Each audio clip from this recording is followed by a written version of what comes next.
Hello, everyone, and good afternoon. Today's presentation is on an investigation on the Akokisi tribe in Houston, Texas. The Akokisi were an indigenous group in the southeast Texas that belonged to the greater Akatapa people. They resided beside important waterways that facilitated fishing, hunting, trading. Over time, European contacts and sickness caused a major reduction in their numbers. By the early 1800s, only two settlements remained, and many people joined nearby tribes.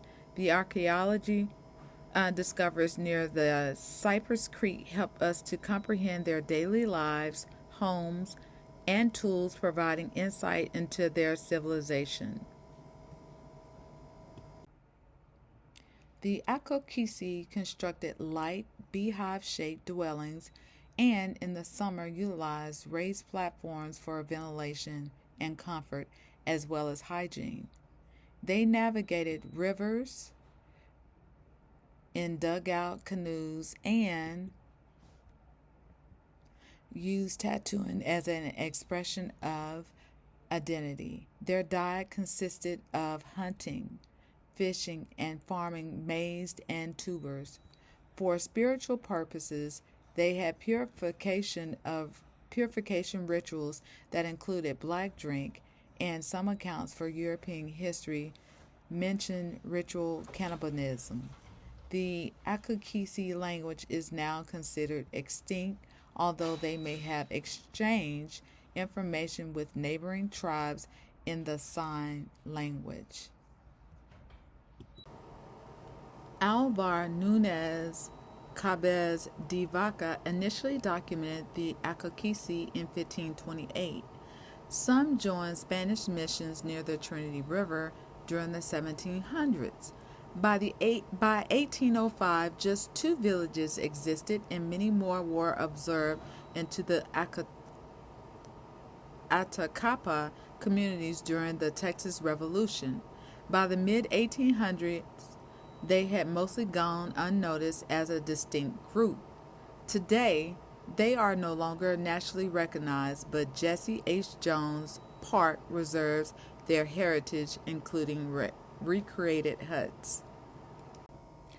The Akokisi lived without a credible chef and apparently had some egalitarian governance. Generally speaking, they had some identification of the Akatapa groups, but there is little documentation pertaining to their governance. Their healing traditions are not well documented. However, depictions of rituals such as the black drink indicates they had spiritual approaches to illness. Today, the Akokisi is not recognized by federal government and therefore does not have access to Indian health services or similar services, though members and descendants have preserved aspects of their heritage locally at Jesse H. Jones Park and through educational opportunities. The images above show the last of the Akokisi people recorded. The Akokisi people do not have federally recognized tribal status, which also means they do not formally benefit from federally funded programs such as Indian Health Service. Jesse H. Jones Park and local museums have provided some programming for cultural education and public awareness, and the state of Texas does provide some level of state-sponsored programs for archaeology, preservation, and cultural education.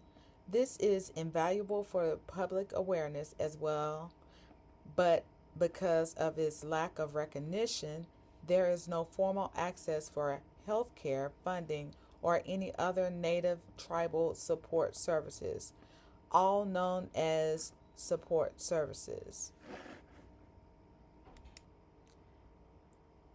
Information gathered for this presentation comes from the Journal of Art and Design Education, as well as the last of the Akokisi American Birding Nature Center and a quick primer on Texas Native American tribes. Thank you so much.